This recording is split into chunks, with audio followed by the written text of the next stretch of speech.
Bismillahirrahmanirrahim. Assalamualaikum warahmatullahi wabarakatuh. Waalaikumsalam warahmatullahi wabarakatuh. Bismillahirrahmanirrahim. Alhamdulillahirabbil alamin wassalatu wassalamu ala asrofil anbiya'i wal mursalin amma ba'du. Yang kami hormati Ustadz Muammar Ma'ruf. Beliau ini adalah kandidat doktor yang sedang belajar di International University of Islamic University di Malaysia. Sudah beberapa saat, ya kalau tidak salah tadi 6 tahun sudah di Malaysia. Yang saya hormati Pak Ustadz Arifai Enrang, Pak Ketua UMI. Ya, malam hari ini kita mulai saja supaya kita bisa diskusi dengan topik yang sangat menarik hari ini. Ya. Untuk itu, untuk mempersingkat waktu, kami silakan Pak Ketua UMI untuk menyampaikan pengantar, dilanjutkan nanti Mas Aji pembacaan ayat suci Al-Quran. Monggo Pak Ketua UMI. Oke, terima kasih Pak Budi. Assalamualaikum warahmatullahi wabarakatuh. Waalaikumsalam warahmatullahi wabarakatuh. Alhamdulillahirrabbilalamin. Wassalatu wassalamu ala rasulillah wa ala alihi wa sahbihi ajma'in. Amma ba'du. Yang terhormat Al-Ustaz Muammar Ma'ruf. Yang terhormat Ibu Ade dari KBRI. Dan yang kami hormati Bapak Ibu jamaah virtual UMI yang ada di Wellington dan jamaah yang sempat hadir hari ini dimanapun Anda berada. Pertama-tama saya atas nama pribadi dan pengurus UMI ingin mengucapkan terima kasih banyak kepada Al-Ustaz yang telah meluangkan waktunya untuk kita dan berbagi ilmu. Ya. Terima kasih juga kepada Pak De yang telah memfasilitasi kita di sini. Dan juga terima kasih kepada seluruh jamaah virtual UMI yang ada di Wellington dan juga jamaah yang hadir dimanapun Anda berada. Ya, mudah-mudahan apa yang kita lakukan ini mendapatkan ridho dari Allah Subhanahu wa Ta'ala. Amin. Saya Allahumma biq ila aqwamit thariq. Wassalamualaikum warahmatullahi wabarakatuh. Waalaikumsalam warahmatullahi wabarakatuh. Monggo Mas Haji. A'udzu billahi minasy syaithanir rajim. Bismillahirrahmanirrahim. Fihima aynani nadhahatan. Fabi'ayyi ala'i rabbikuma tukadziban. فيهما فاكهة ونخل ورمان فبأي آلاء ربكما تكذبان فيهن خيرات حسان فبأي آلاء ربكما تكذبان Shadaqallahul azim. Shadaqallahul azim. Terima kasih Pak Ketua dan Mas Haji. Untuk selanjutnya, waktu kami serahkan kepada Ustadz untuk menyampaikan pengantar dan diskusi pada kultum sore hari ini yang bertema masalah hutang. Monggo Ustadz. Assalamualaikum warahmatullahi wabarakatuh. Waalaikumsalam warahmatullahi wabarakatuh. Alhamdulillah wassalatu wassalamu ala Rasulillah wa ala alihi wa ashabihi wa mawalah. Yang saya hormati Bapak Budi sebagai moderator kita. Kemudian yang saya hormati Bapak Arifai Enrang sebagai Ketua UMI. Yang saya hormati Ibu Adik daripada KBRI, yang saya hormati muslimin dan muslimat, yang besar saya tak panggil gelar, yang kecil tak dipanggil nama, moga-moga kita semuanya termasuk orang-orang yang dicintai oleh Allah Subhanahu wa Ta'ala. Amin. Amin. Ya Rabbal alamin. Amin. Ini tema kita pada petang ini, petang di sana, sini masih lagi siang. Iya. Jadi saya ikut waktu di situ. Iya. Pada petang ini tema kita tentang masalah hutang. Tema ini sebenarnya berat ini. Tema ini sangat berat. Kenapa? Kerana masalah hampir setiap kita pernah terlilit hutang. Cuma masalahnya ada yang mungkin masih still punya hutang dan ada yang mungkin dah lunas. Ada yang mungkin hutangnya banyak, ada mungkin hutangnya sedikit. Tapi bukan bermakna kalau dia ini yang berhutang adalah orang miskin saja. Orang kaya pun mungkin hutangnya lagi banyak daripada orang miskin. Orang miskin biasanya hutang 100.000 sudah banyak. Betul? Tapi kalau orang kaya 100.000 itu belum dikira hutang. Kadang hutangnya baru 1 juta, 2 juta, 10 juta baru dikira hutang. Bahkan hutangnya kalau punya syarikat, punya pabrik, punya PT, mungkin hutangnya sampai miliaran rupiah. Jadi hampir setiap kita punya hutang. Jadi tema ini sebenarnya diambil sebagaimana yang kita sebutkan di sini, temanya nasihat untukmu yang hobi berhutang. Nasihat ini sebenarnya bukan nasihat daripada saya. Nasihat ini sebenarnya datang daripada Rabb yang menciptakan kita semua. Nasihat ini datang daripada Rabb yang menciptakan kita semua, dan juga nasihat ini datang daripada Rasul kita baginda Muhammad sallallahu alaihi wasallam. Jadi sebagaimana kita tahu bahawa dalam Al-Quran Allah Subhanahu wa taala turunkan sebanyak 114 surah. Betul? Allah turunkan 114 surah Al-Quran, ayat surah dalam Al-Quran kepada Nabi kita Muhammad sallallahu alaihi wasallam. 114 surah ni ada ayat surah-surah yang pendek dan ada surah-surah yang panjang. Surah-surah pendek tu tengok di dalam juz Amma semuanya pendek-pendek. Surah-surah panjang tengok di depan. Di awal-awal kita buka Al-Quran, buka mushaf, maka kita tengok banyak surah-surah panjang. Dan sebagaimana kita tahu bahawa dalam Al-Quran, surah yang terpanjang adalah surah Al-Baqarah. Ada 286 ayat. Ya. Ternyata ada juga satu ayat dalam Al-Quran. Satu ayat dalam Al-Quran yang mana dia ayat terpanjang juga dalam Al-Quran. Satu page. Satu halaman, satu muka surat, kata orang Malaysia. Satu halaman, isinya berada di dalam surah Al-Baqarah juga. Ayat 282. Surah Al-Baqarah ayat 282.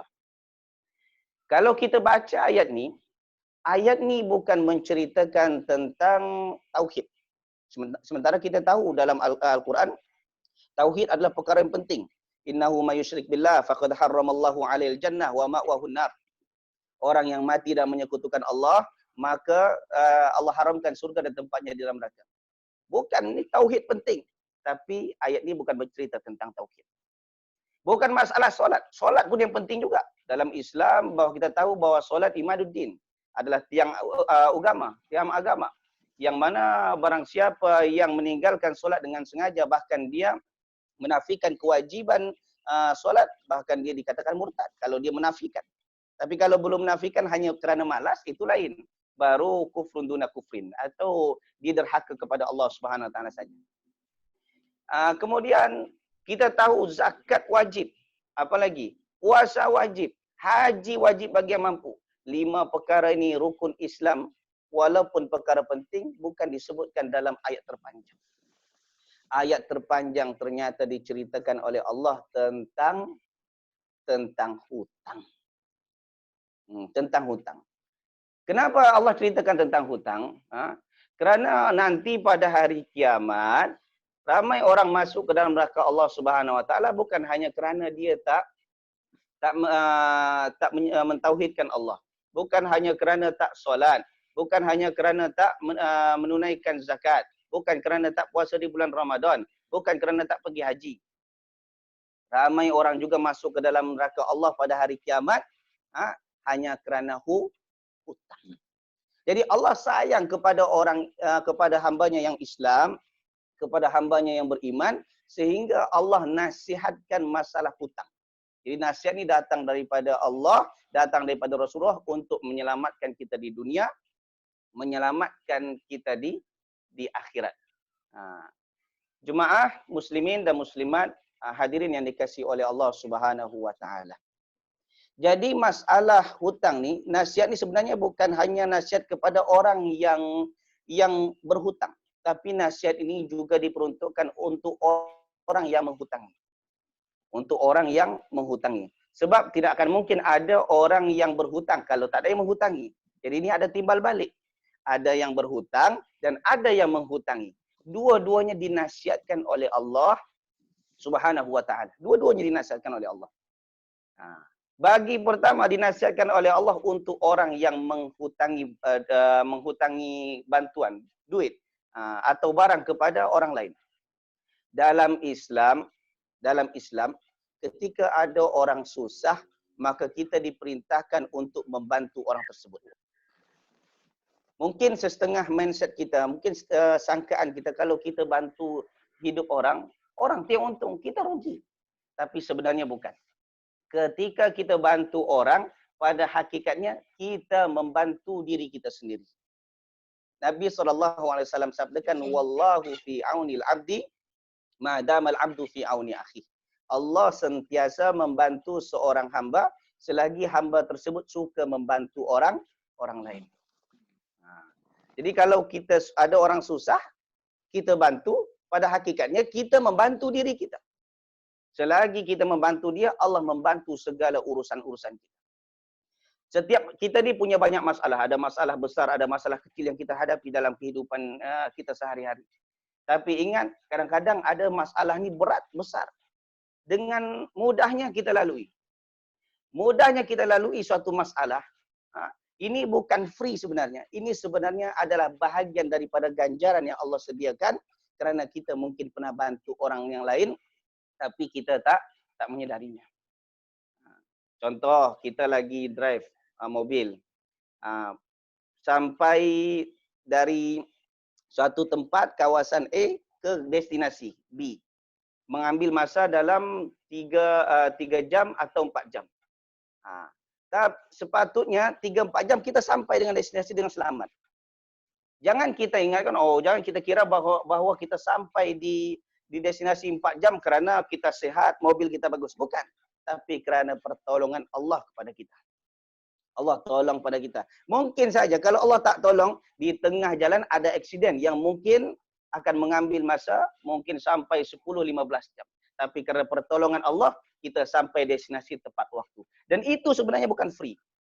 Itu sebenarnya bukan free. Itu adalah bantuan daripada Allah kerana mungkin kita pernah bantu orang lain. Itu yang kita kena tanamkan dalam diri kita. Yang Nabi katakan, wallahu fi aunil abdi madamal abdu fi auni akhi. Kalau seandainya kita ada orang lain yang perlu bantuan, maka kita bantu dia. Begitu juga kalau ada orang yang tengah dalam keadaan susah dan dia pinjam pinjam duit, pinjam barang dari kita. Kalau kita mampu, kita pinjamkan. Dan ini merupakan nasihat daripada Allah Subhanahu wa taala dalam salah satu bentuk kita membantu orang lain. Kalau seandainya orang tersebut berhutang kepada kita, kemudian dia berhutang kepada kita dan dia sudah jatuh tempoh. Contoh hari dia janji 1 bulan. Sekarang tanggal 7 Mei. 7 Mei. Jadi janji tanggal 31 Mei dia bayar hutang. Ternyata 31 Mei waktu jatuh tempo dia tak mampu untuk bayar hutang. Tak mampu untuk bayar hutang. Apa yang dinasihatkan oleh Allah kepada kita? Kalau dinasihatkan oleh orang-orang yang bukan Islam, adalah orang-orang yang tidak pro kepada Islam atau bukan ajaran Islam, maka dia mencari kesempatan dan kesempitan. Dia kan lagi perlu bantuan tu, maka tambahkan uangnya, tambahkan lagi pinjamannya. Maksudnya kalau dulu dia pinjam 100.000, kasih dia. Kasih apa? Naikkan harganya. Karena dia nggak mampu bayar tepat waktu 100.000, maka naikkan jadi 110 atau yang kita kenal dengan riba. Tapi dalam Islam bukan. Dalam Islam Allah nasihatkan kita. Cuba lihat dalam Al-Quran surah Al-Baqarah ayat 280.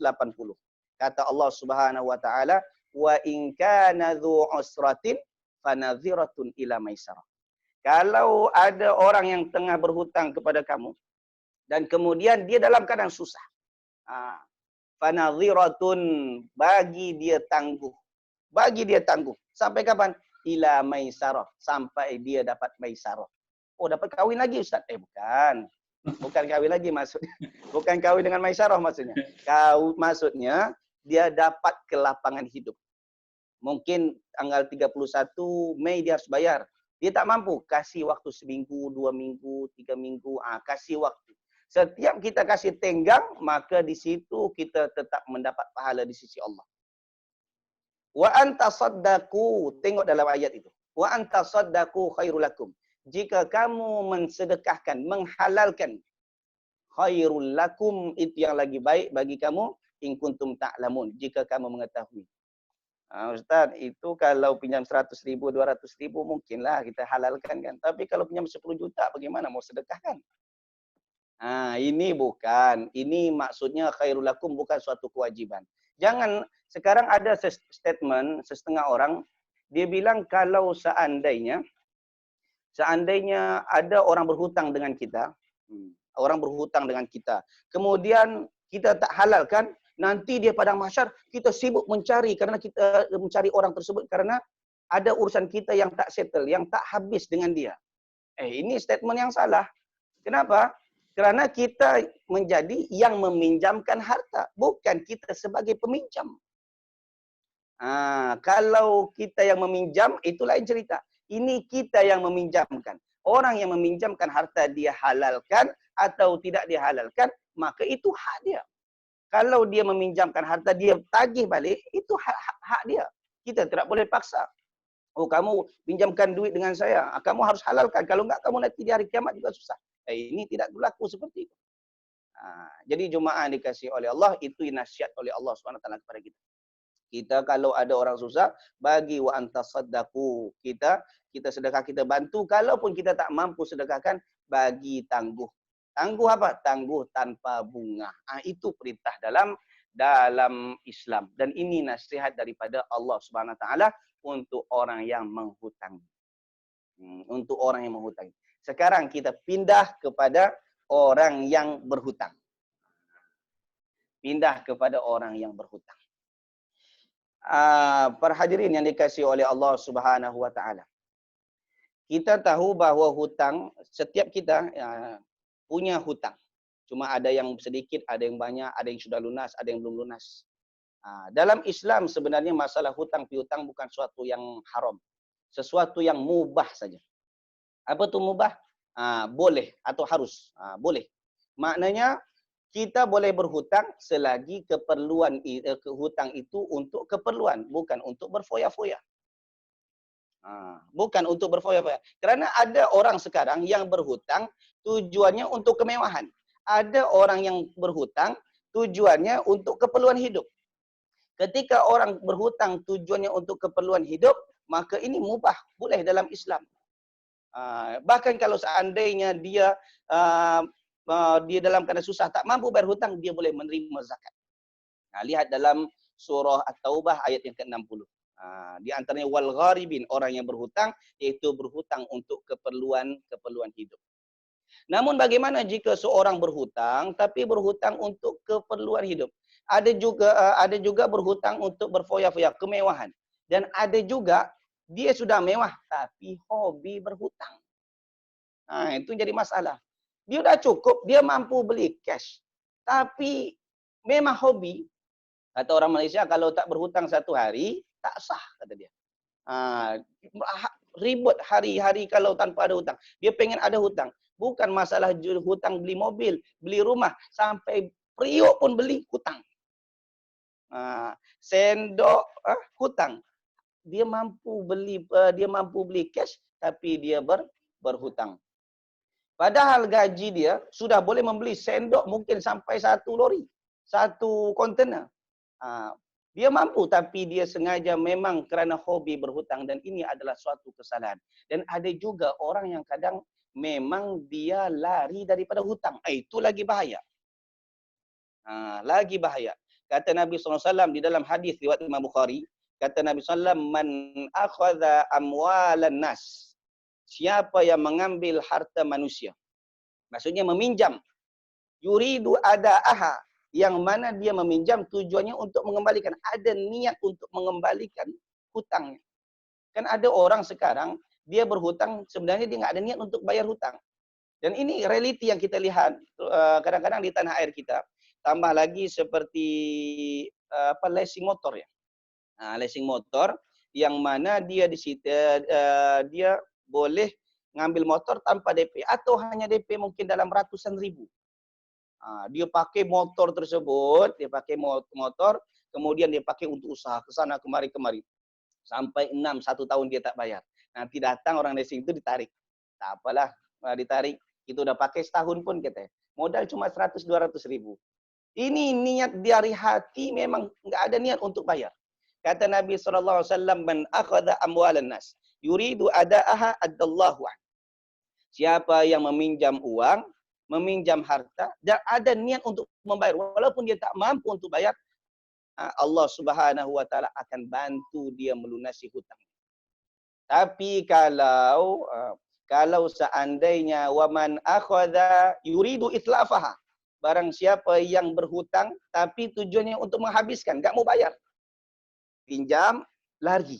Pinjam, lari. Mungkin di dunia kita selamat, tapi atlafahullah. Atlafahullah. Allah akan binasakan dia. Bagaimana cara Allah binasakan dia? Itu cara Allah. Mungkin boleh jadi duit itu sebenarnya cukup. Akhirnya duit untuk berhutang tu hilang kerana pengobatan sakit dia, sakit ahli keluarganya, sakit istrinya, sakit anaknya. Jadi jangan kita kira, jangan kita ingatkan bahawa itu sebenarnya terjadi begitu saja, bukan. Itu jadi mungkin kerana kesalahan kita yang ada orang suka menunda-nunda bayar hutang. Jadi orang yang ketika berhutang, maka berhutanglah untuk keperluan hidup. Bukan untuk bermewah-mewah. Bukan untuk bermewah-mewah. Kemudian nasihat kedua yang Nabi katakan apa tadi? Kalau orang yang berhutang, maka berhutang mesti ada niat dari hati untuk membayarnya. Jangan lari daripada hutang. Mungkin lari daripada hutang selamat dari orang tersebut, tapi kita tidak akan selamat daripada Allah.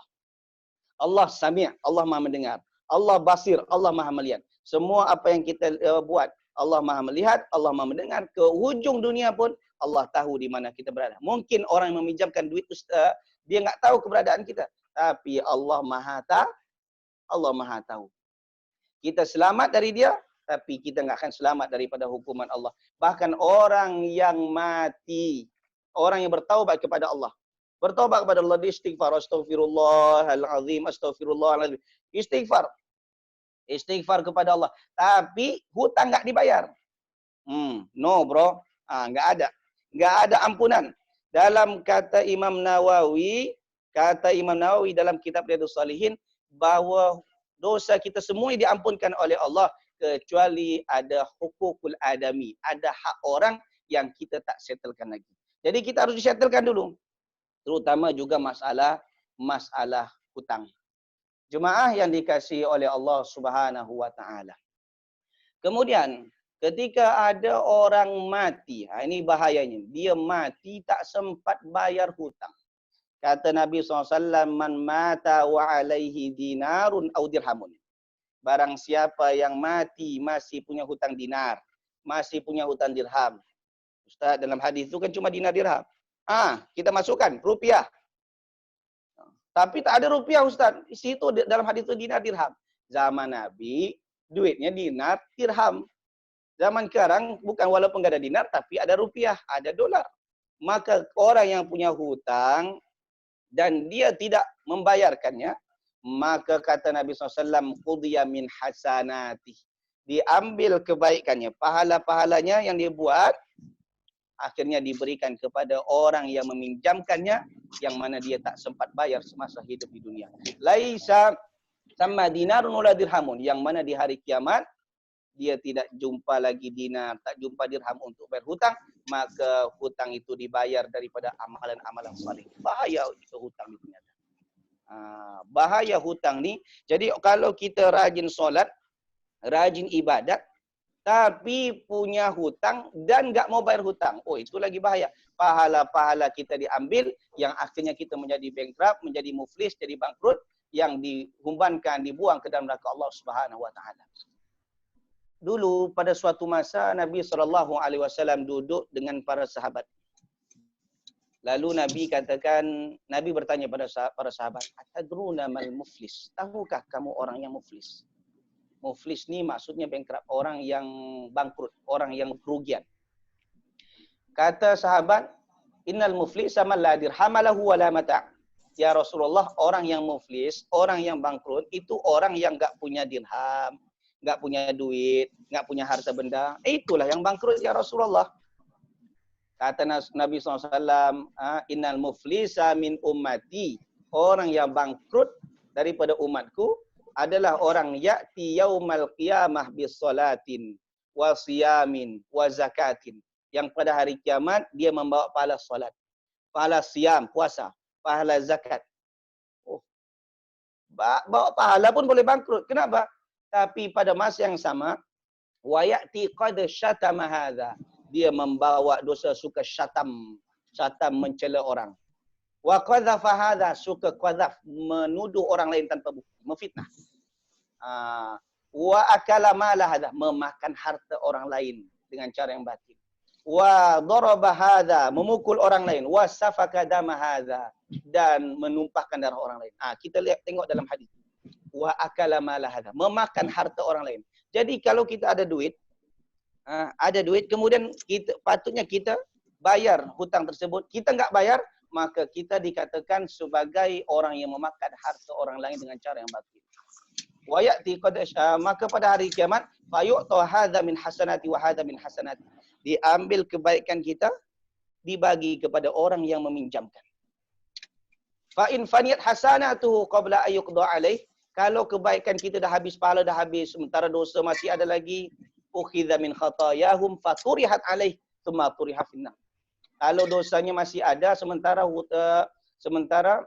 pahalanya dah habis, hutangnya masih banyak, sementara pahalanya yang dia punya untuk menebus sudah habis, maka ukhidha min khatayahum, diambil dosa orang tersebut, dibagi kepada dia, thumma turiha finnar, lalu dia dibuang ke dalam neraka Allah Subhanahu wa taala. Itu yang saya katakan tadi, ada orang rajin solat, ada orang rajin puasa, ada orang yang pergi haji tiap-tiap setahun atau sekali 2 tahun, sekali 3 tahun, umrah setahun sekali atau dua kali setahun, tetapi masih lagi menunda-nunda masalah hutang sampai mati tak bayar hutang, maka tempat dia di neraka Allah Subhanahu wa taala, wal iyad billah. Jemaah yang dikasihi oleh Allah Subhanahu wa taala. Jadi kenapa kita dilarang untuk untuk hobi berhutang? Ini yang takutnya. Takutnya kita mati tak sempat bayar hutang. Nabi Aisyah radhiyallahu anha menceritakan kalau Nabi SAW setiap kali selesai berdoa solat, dia berdoa, Allahumma inni a'udzubika minal ma'tam wal maghrib. Ya Allah, aku berselindung kepadamu daripada berbuat ma'tam, berbuat dosa, wal maghram, daripada menjadi orang yang berhutang. Daripada berhutang. Nabi SAW selalu berdoa supaya tak berbuat dosa, supaya tak berhutang. Kalau tak berbuat dosa, okey. Tapi berhutang, kenapa Nabi selalu berdoa? Ternyata ada sahabat yang dengar, lalu dia berkata, qala qail, ma aktsara ma tasta'idz minal maghram ya Rasulullah. Saya melihat engkau ni banyak sangat berdoa, lindungilah aku daripada berhutang ya Allah. Ini doa Nabi SAW. Kata Nabi SAW, innar rajula, orang kalau berhutang, maka fa idza haddatha fakadzab wa wa'ad fa akhlaf. Kalau seandainya dia bercakap, maka dia suka berdusta, tapi kalau dia berjanji pasti dia suka mengingkari. Apa contohnya? Kalau orang yang berhutang, orang yang hobi berhutang, ternyata pada dia janjinya besok mau dibayar. Besok mau dibayar. Duit ada, tapi dia enggak mau bayar. Maka dia akan berbicara, tapi dia akan berdusta. Oh, belum ada duit sekarang, ada keperluan. Padahal duitnya udah ada, dia berdusta.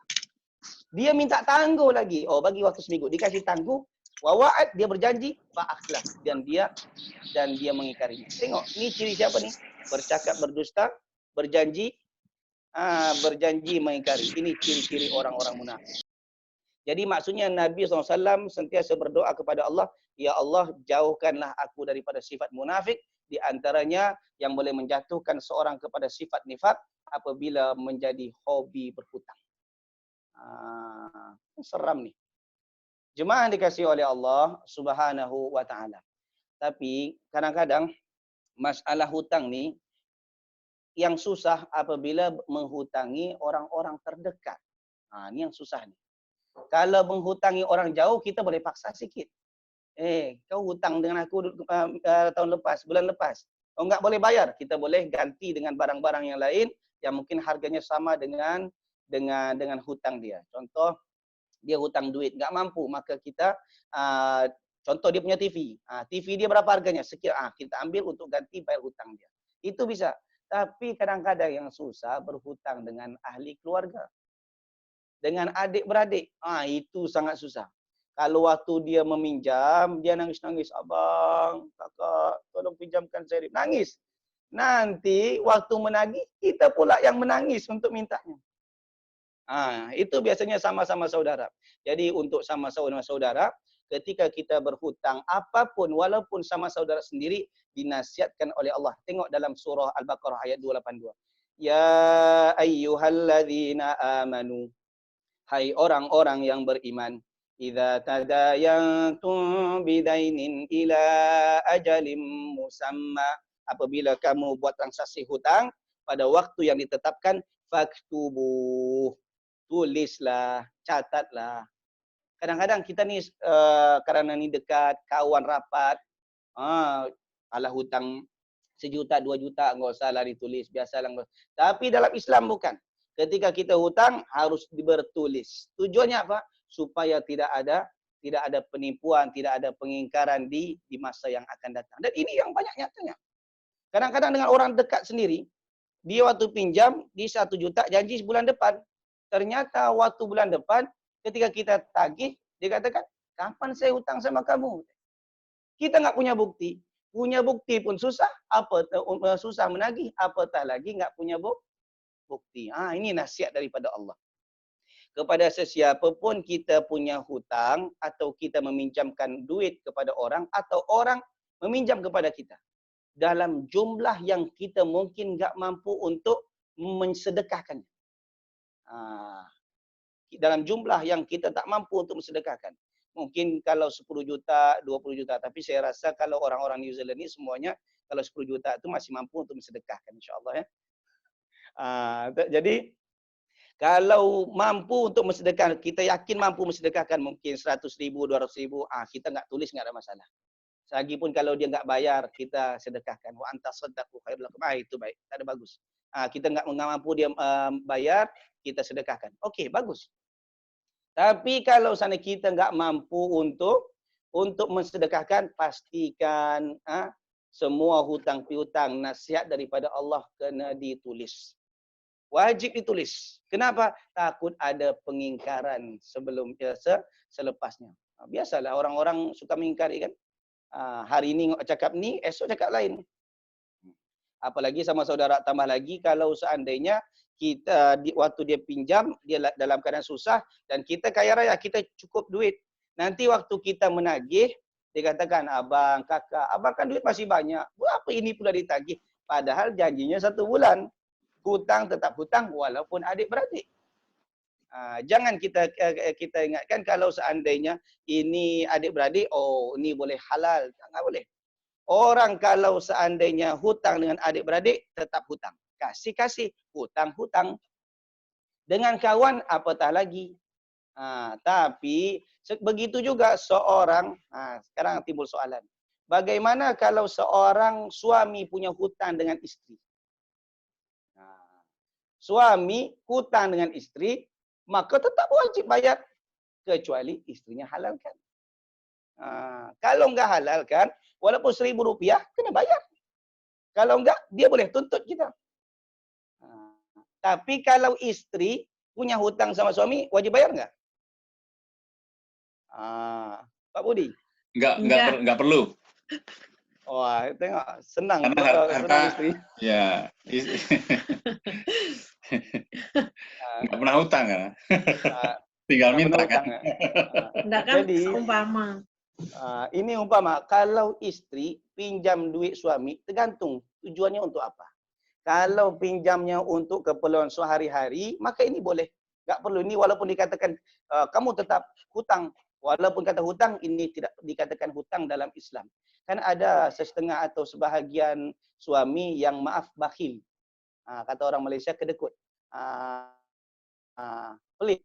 Jadi dia pelit ngasih kalau sama kawan-kawannya, pemurah. Satu kafe dia traktir. Tapi kalau sama istri, dia berkira. Contoh, patutnya perbelanjaan habis kalau dirupiahkan mungkin 100 ribu satu hari. 100 ribu banyak, dikasih 50. Padahal 50 ini dia nggak cukup. Sama kawan-kawan dia 1 juta biasa, tapi sama istrinya berkira, berhitungan.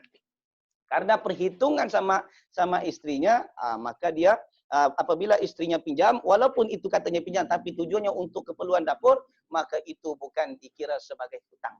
Pada hakikatnya itu kewajiban suami yang suami nggak perlu diminta, tapi dia kena bagi tanpa perlu diminta. Kalau ditagih diam aja, senyum aja. Jadi ibu-ibu kalau dia ditagih diam-diam. Tapi kalau seandainya dia pinjam duit dari suami, tujuannya apa? Untuk aksesoris. Sayang, abang, ini gelang baru 1. Baru 1. Jadi saya mau tambah lagi 1 lagi gelang. Yang itu tetangga udah bagus. Minta pinjam duit untuk beli gelang baru. Ini bukan keperluan asas, maka hutang tetap hutang walaupun dengan suami sendiri. Jangan main-main masalah hutang. Kecuali dimaafkan. Ini lain cerita kalau dimaafkan, sama ada kita kepada istri, kepada suami, kepada abang, kepada orang tua, atau kepada orang lain. Maka kita sudah selamat. Tapi kalau seandainya enggak dimaafkan, maka pahala kita akan diambil dan diberikan kepada orang yang menghutangkan. Ustaz, itu kan suami sendiri. Lihat, dalam Al-Quran, ada dalam surah Abasa. Kata Allah Subhanahu wa taala, fa idza ja'atis sakhah. Pada hari kiamat datang tiupan sangkakala. Yang kedua. Jadi yang pertama mati semua makhluk Allah. Yang kedua hidup. Maka ketika itu berlakulah sesuatu perkara yang sangat menyeramkan, menakutkan, yang dahsyat. Di antaranya yauma yafirrul mar'u min akhihi. Orang akan lari daripada saudaranya. Bukan tak tahu saudara, itu tahu saudaranya. Wa ummihi wa abihi. Daripada ibu dan bapaknya. Wa sahibatihi wa banih. Daripada istri atau suami dan anaknya. Suami sebelah, istri sebelah. Ibu, bapak. Bukan tak kenal. Tapi mereka tak peduli. Sebab apa? Likulli imri'im minhum yawma idzin sya'nu yughni. Setiap orang akan mempertanggungjawabkan urusannya di hadapan Allah masing-masing. Sibuk urusannya masing-masing, jadi enggak ada masa untuk melihat siapa istrinya, siapa ibunya, apa yang berlaku kepada ibu, kepada anaknya. Nafsi. Maka ketika kita punya hutang, tak sempat bayar, maka pahala kita diambil, diberi kepada suami, diberi kepada istri, diberi kepada anak, kepada ibu bapa yang kita tak sempat melunasinya dan dia tidak memaafkan kita semasa di dunia. Jemaah dikasihi oleh Allah, bahkan Nabi SAW ada orang datang kepada Nabi. Ya Rasulullah, si fulan meninggal. Dia minta engkau menyolatkannya. Nabi enggan. Sebab apa? Sebab si fulan punya hutang, suruh ahli keluarganya menyolatkan dia. Ini menandakan bahawa orang yang punya hutang sangat bahaya dan bahkan dia tidak mendapatkan doa Nabi SAW. Jadi jangan main-main masalah hutang, kerana hutang boleh menyebabkan ramai manusia masuk ke dalam neraka Allah Subhanahu wa taala. Jemaah dikasihi oleh Allah, ini sebenarnya bincang-bincang santai. Jadi kalau tegang sangat enggak enak juga. Tambah lagi bulan puasa. Jadi apa sebenarnya poin daripada kuliah ringkas kita sekarang ni? Yang pertama, ingat kita hidup di dunia adalah makhluk sosial. Kita makhluk sosial. Kita tak boleh hidup sendiri. Walaupun kaya, tak mampu hidup sendiri. Kita perlu orang lain. Oleh sebab tu jagalah hablum minallah, hablum minan nas. Ada orang yang solatnya rajin, tapi urusan dia dengan manusia rusak. Ada juga kalau urusan sosial bagus, tapi sholat nggak mau.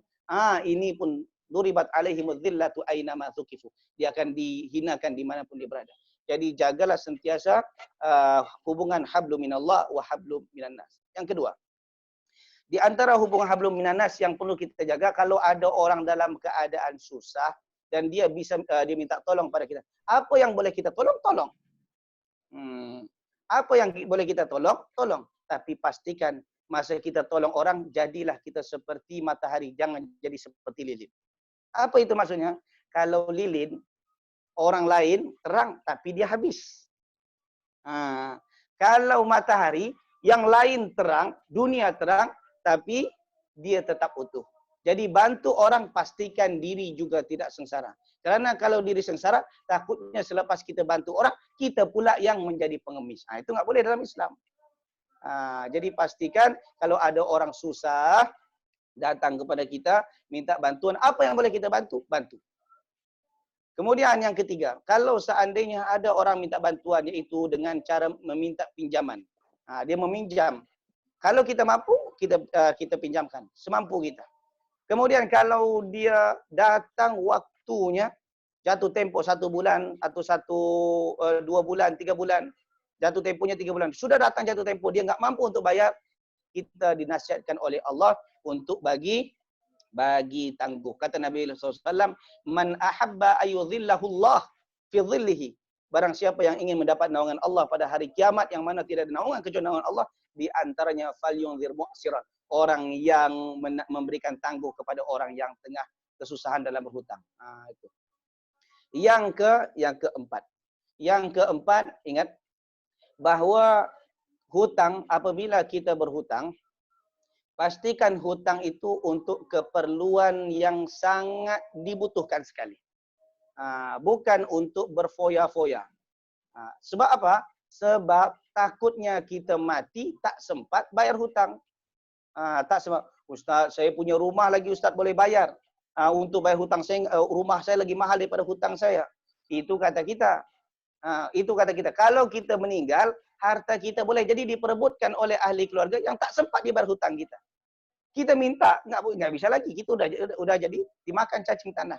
Jadi mau nggak mau, kita yang akan menanggung akibatnya. Kemudian masa kita berhutang, hutang apa yang diperlukan saja. Kalau seandainya boleh kita beli cash, maka usahakan beli cash. Itu yang jalan yang lagi aman. Ingat yang kelima, jangan lari daripada hutang. Ini nasihat daripada Allah dan Rasulnya. Jangan lari daripada hutang. Orang yang lari daripada hutang, walaupun rajin solat, maka mungkin di dunia selamat, di dunia selamat daripada orang yang menghutangkan, tapi ingat dia tak akan pernah selamat daripada pandangan Allah, daripada hukuman Allah di dunia dan di akhirat. Kita punya hutang aturnya bayar, kita nggak bayar, maka boleh jadi ahli keluarga kita sakit, anak kita sakit, atau ibu kita sakit, atau kita sakit. Duit yang patutnya boleh bayar hutang, nggak jadi bayar hutang, gara perubatan kita. Itu kena muhasabah diri. Jadi boleh jadi apa yang menimpa kita disebabkan ulah kita. Andai kan kita bayar hutang, maka kesehatan dan ahli keluarga kita dijaga oleh Allah Subhanahu wa taala. Dan kalau jemaah dikasihi oleh Allah, yang terakhir bagaimana kalau seandainya kita punya hutang dengan adik-beradik, dengan keluarga yang kita tak mampu untuk mensedekahkannya, kita yakin nggak akan sangat mampu untuk sedekahkan, pastikan dia ditulis. Tujuannya apa? Untuk mengelakkan daripada pengingkaran hutang di masa yang akan datang. Allahu ta'ala alam. Kalau ada soalan, boleh. Saya boleh sejawab insyaAllah. Oke. Terima kasih Ustadz. Ini sebelum ada yang tanya, ada tadi yang melalui chatting, karena kita hanya ada waktu sekitar 8 menit, ya. Kita hanya ada waktu sekitar 8 menit sebelum buka. Mungkin pertanyaannya nggak bisa semua ini. Nanti kalau memang ini kita kasihkan nomor WA Ustadz, bisa langsung tanya langsung ke Ustadz ya. Insya Allah boleh. Oke, pertanyaan yang pertama yang masuk ini melalui chatting ini. Yang pertama adalah, bolehkah berhutang ke bank untuk membeli rumah dan mobil? Yang kedua, cara menagih hutang ke teman karena takut tersinggung. Ini mungkin yang bisa dijawab dulu Ustadz. Sebelum ya. Atau mungkin ada pertanyaan yang lain yang mungkin sekaligus karena hanya ada waktu 8 menit. Mungkin kita sampaikan nih siapa Boleh, ini? Mas, saya mau nanya, Mas. Oke, ya, oke, sebentar ya. Ada Mas Irdan, ada Madalena. Sekali lagi nih yang saya bacakan dulu karena yang melalui chat sebentar ya sekalian ya. Tadi yang pertama, apakah boleh berutang untuk beli rumah dan mobil dan cara menagih ke teman karena takut tersinggung. Yang ketiga, apa ini? Apabila meminjam 1 juta atau bersedekah 500.000, bagaimana hukumnya bersedekah tapi tidak ikhlas? Silakan Mas Irdan, nanti dilanjut Mbak Madalena. Kita ada waktu 8 menit, mungkin pertanyaannya singkat-singkat saja ya. Assalamualaikum Ustaz. Langsung aja ya Ustaz ya. Ya. Mau nanya Ustaz ya, bolehkah misalkan seseorang punya utang sama saya, sudah itu tapi nggak bisa bayar, terus bolehkah saya bilangin nggak usah bayar itu buat zakat? Bolehkah misalkan uang zakat tahun ini segini dipotong sama utang itu? Oke. Makasih Ustaz. Oke. Ini soalnya nggak tahu yang mana yang mau dijawab dulu. Oh, tapi yang ini yang online ini kita jawab dulu. Oke, silakan ya.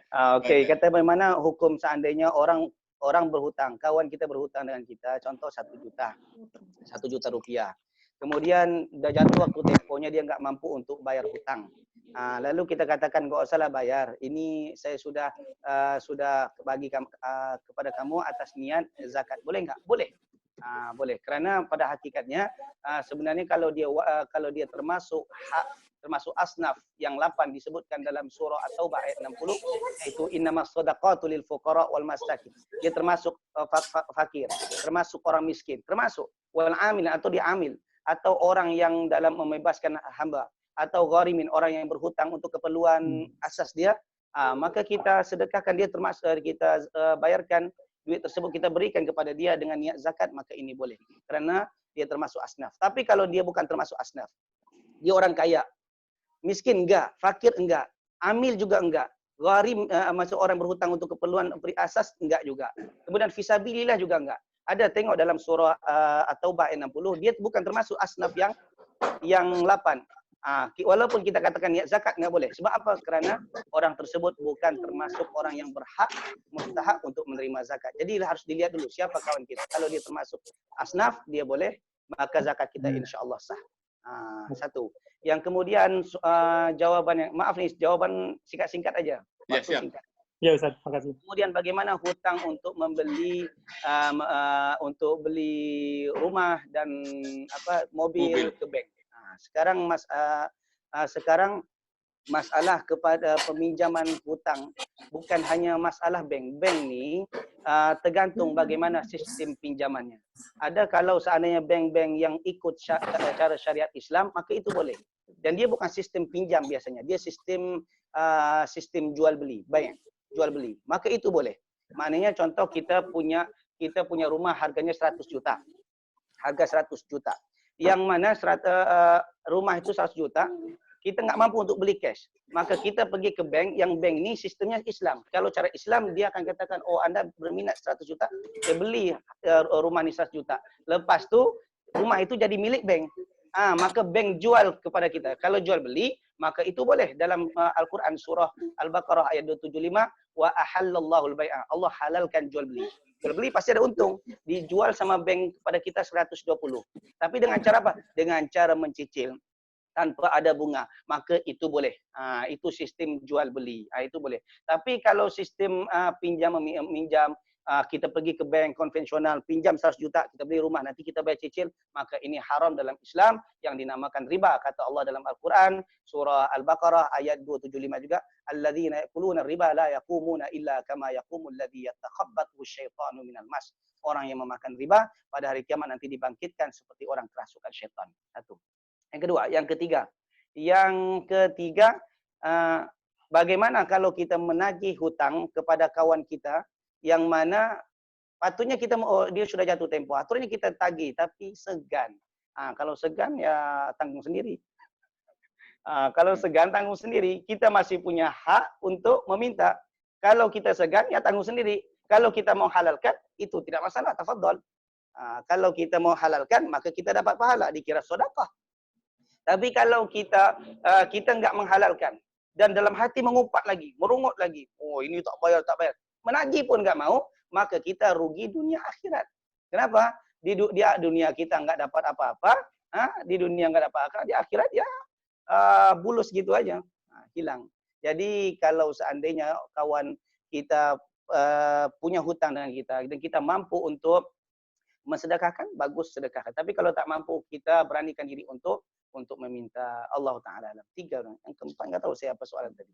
Tadi yang ini Ustaz, mana yang lebih baik meminjami 1 juta atau bersedekah 500.000? Mana yang lebih baik? Oh, mana yang lagi baik, meminjamkan 1 juta rupiah atau bersedekah 500.000? Kata Nabi SAW, innamal a'malu binniyat wa innama likulli imri'in ma nawa. Sesungguhnya amalan itu diawali dengan niat dan orang akan memperoleh atas apa yang dia niatkan. Jadi kalau niat dia bersedekah itu kerana Allah, dapat pahala. Dia memberikan hutang kepada orang kerana Allah juga untuk membantu orang, maka itu dapat pahala. Sama-sama. Ya tergantung kepada niatnya. Bahkan kadang-kadang menghutangkan orang lagi baik daripada meminjamkan. Kenapa? Kerana ada setengah orang yang tidak mau diberi. Dan bahkan ada juga orang yang kadang kebiasaan. Wah, nggak usahlah pinjam, nanti dikasih juga. Jadi peminta-minta. Tapi kalau dia hutang, dia ada termotivasi untuk berusaha membayar.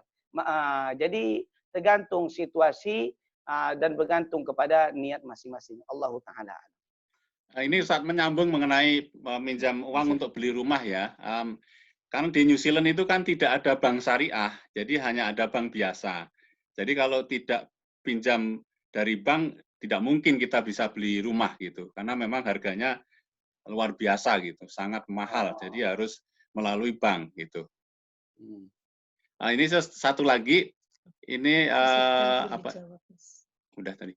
Apa ini? Ada teman Muslim yang tidak mau terlibat riba, kemudian pinjam SIM saya untuk persetujuan pinjam uang untuk beli mobil di sini. Setelah uang diterima, ternyata si peminjam tidak tahu mendapatkan bunga bank. Jadi hanya mengembalikan pokoknya saja. Akhirnya bank tersebut meminta kekurangan pengembalian kepada saya. Pertanyaannya bagaimana hukumnya untuk menjelaskan ke peminjam? Ini yang kedua. Yang pertama tadi ya Ustadz ya, yang di sini tidak ada bank syariah, itu bagaimana itu Ustadz? Tidak, oke, di New Zealand tidak ada bank syariah. Enggak ada. Sekarang dalam Islam yang melarang masalah riba ni bukanlah saya. Kalau saya boleh dibantah. Bukanlah ustaz, bukan syekh, bukan ulama, tapi yang melarang itu firman Allah dalam Al-Quran. Tengok dalam surah Al-Baqarah ayat 279. Bukan kata saya. Ya ayyuhalladzina amanu taqullah. Hai orang-orang yang beriman, takutlah kamu kepada Allah. Wa dharu ma baqiya minar riba, dan tinggalkan saki-baki riba. In kuntum mu'minin, jika kamu beriman. Di sini hanya dipanggil orang beriman. Hai orang beriman. Allah hanya panggil orang beriman. Kalau kamu beriman, tinggalkan riba, maka kamu akan selamat. Jadi kalau seandainya dan sepakat para ulama, mana-mana mazhab Syafi'i, Maliki, Hambali, Hanafi, bahwa riba hukumnya haram. Bagaimana kalau kita meminjam kepada bank yang mana di tempat kita itu tidak ada bank-bank Islam. Tidak ada bank-bank Islam yang boleh meminjamkan dengan sistem syariat Islam. Yang ada bank-bank konvensional, bank-bank biasa atau yang dikira konvensional. Dan untuk beli rumah cash kita nggak mampu. Adakah kita masih dibenarkan untuk meminjam bank? Ingat, dalam ketika mati kita nggak pernah ditanya oleh Allah Subhanahu Wa Taala, adakah kamu punya rumah atau punya mobil? Tapi Allah akan tanya dari mana kamu dapat harta dan kemana kamu belanjakan. Itu hadis. Jadi dari mana kamu dapat dan kemana, wa fima anfaqtum, dan kemana kamu belanjakan. Jadi kalau seandainya kita pinjam, ini susah juga saya sebenarnya jawabnya. Jadi kalau seandainya kita minjam duit ke bank yang mana bukan cara Islam, maka sebagusnya dielakkan. Bahkan hukumnya wajib untuk mengelakkan. Kalau seandainya dulu kita tidak tahu Ustaz, atau dulu sebenarnya tahu, tapi buat-buat tak tahu, maknanya pura-pura enggak tahu. Sekarang baru sedar. Maka kata Allah Subhanahu Wa Taala, falahu ma salafa wa amruhu ilallah. maka yang dulu rumahnya jangan dibakar, mobilnya jangan dibakar. Pakai saja bertobat kepada Allah, maka gantilah dengan bertobat kepada Allah. Tapi waman ada faulaika ashabun nar. Yang dia sudah tahu dan dia masih mau coba lagi, faulaika ashabun nar hum fiha khalidun. Dia menjadi penghuni neraka dan kekal dalam neraka, dan itu ada dalam surah Al-Baqarah ayat 275. Jadi kalau yang dulu udah pernah buat, nggak tahu, atau mungkin udah dulunya tahu tapi karena jahil dia masih buat juga. Sekarang baru taubat, yang baru jangan dibuat, yang lama rumah jangan dibakar, mobil jangan dibakar, kalau dibakar bagi aja sama saya. Jadi tetap boleh dipakai, bertaubat kepada Allah, jangan buat untuk seterusnya. Allah Ta'ala alam. Ya, baik, ini sebelum dilanjutkan ya, ini sudah saatnya buka. Silahkan teman-teman mengambil air, membatalkan buka dulu. Kita tambah 10 menit untuk pertanyaan. Ada beberapa yang masih ingin bertanya. Bagaimana, setuju nggak ini? Setuju. Buka. Udah pada makan semua di sana. Ya, ini maaf ya Ustaz ya, mungkin yang di sini boleh sambil minum ya. Oh, boleh, sila. Memang karena ini banyak pertanyaan ini ya. Yang tadi yang sudah, silakan jangan mau ambil air dulu sambil minum. Saya bacakan dulu yang melalui chat ini. Yang tadi yang pertama adalah ini satu-satu aja ya, karena nggak bisa banyak pertanyaan ini. Yang tadi meminjamkan SIM-nya untuk meminjam uang, tapi si peminjam itu hanya mau membayar modalnya saja gitu. Terus bunganya nggak bisa dibayarkan, dan untuk menjelaskan ke peminjam bagaimana. Terus ini ada siapa lagi ini? Saya pengen nanya sih Mas. Ayo lanjut Mbak Nili coba. Oke, saya mau menyambung yang dari Mas Budi tadi, Ustadz. Kalau kita itu kan sekarang ini di New Zealand rencananya sedang akan diadakan bebas deposit untuk beli rumah. Jadi kemungkinan untuk kita nyewa rumah itu sekarang udah mahal. Jadi kalau beli rumah dengan bayar dengan bunga itu kemungkinan lebih murah daripada kalau kita nyewa rumah. Jadi kalau itu hukumnya bagaimana?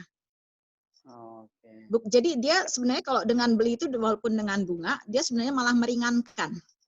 Walaupun itu dengan bunga. Oke, sekarang masalah tadi yang mana satu nih mau dijawab? Yang masalah SIM. Ya, SIM dulu ya. Masalah SIM, oke. Masalah SIM, kawan saya pinjam SIM saya untuk pinjam duit ke orang lain. Itu ya soalnya. Ya, betul. Pinjam duit orang lain. Tapi duitnya itu kepada mungkin bank atau orang yang sistem konvensional. Iya, betul.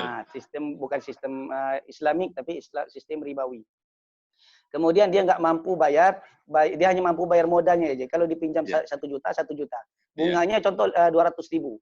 200 nggak mampu dia bayar. Akhirnya yang meminjamkan SIM tadi, dia yang kena tanggung. Itu ya?